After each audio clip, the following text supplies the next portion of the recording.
పెద్ద చర్చ్. ఆ చర్చికి ప్రతి ఆదివారం అందరికంటే ముందుగా ఒక వ్యక్తి చక్కగా షూట్ వేసుకొని టై పెట్టుకొని మందిరానికి వచ్చేవాడు. అతను ఆ సంఘానికి చెందిన పెద్దలలో ముఖ్యమైనవాడు.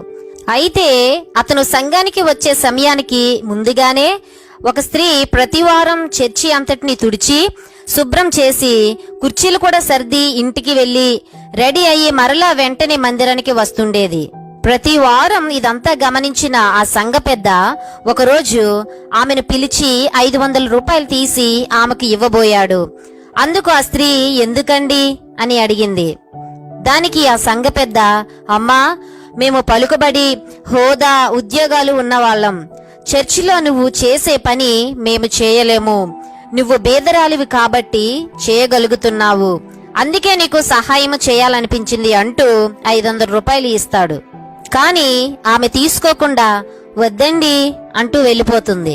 మరి ఒక ఆదివారం నాడు ఆ సంఘ పెద్ద మందిరాన్ని శుభ్రపరుస్తున్న స్త్రీ యొద్దకు వచ్చి, అమ్మా, ఈ రోజు చర్చిని శుభ్రపరచడం లేట్ అయింది.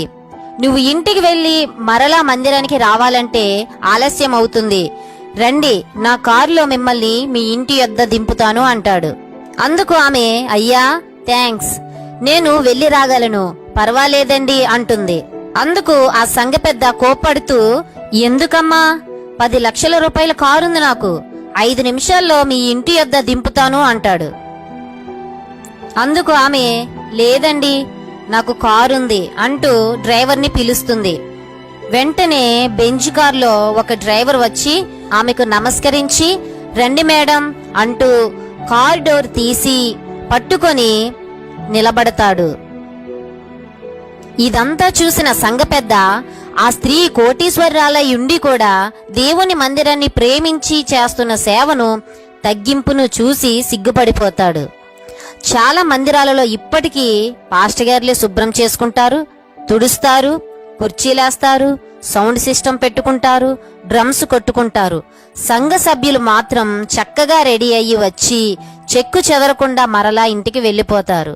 వారి ఆలోచన ఏంటంటే, నేను తుడవడమేంటి, చాపలు కుర్చీలు తర్పాలు వేయడమేంటి, నాది గవర్నమెంట్ జాబ్, నాకొక హోదా ఉంది, సమాజంలో నేను పెద్ద మనిషిని, ఎవరైనా చూస్తే ఏమనుకుంటారు అంటూ చర్చిలో చిన్న పని కూడా చేయరు. మరి మీ మందిరంలో నువ్వేం చేస్తున్నావు? ఆ స్త్రీ వలె దేవుని సన్నిధిలో నిన్ను నీవు తగ్గించుకుంటున్నావా, హెచ్చించుకుంటున్నావా? చర్చిలో దేవుని పని చేయడానికి సిగ్గుపడుతున్నావా? దేవుని మందిరంలో నువ్వేం చేస్తున్నావు? లూకాసు వార్త 18వ అధ్యాయము 14వ వచనం. తన్ను తాను హెచ్చించుకున్నవాడు తగ్గింపబడననియు, తన్ను తాను తగ్గించుకున్నవాడు హెచ్చింపబడననియు చెప్పెను.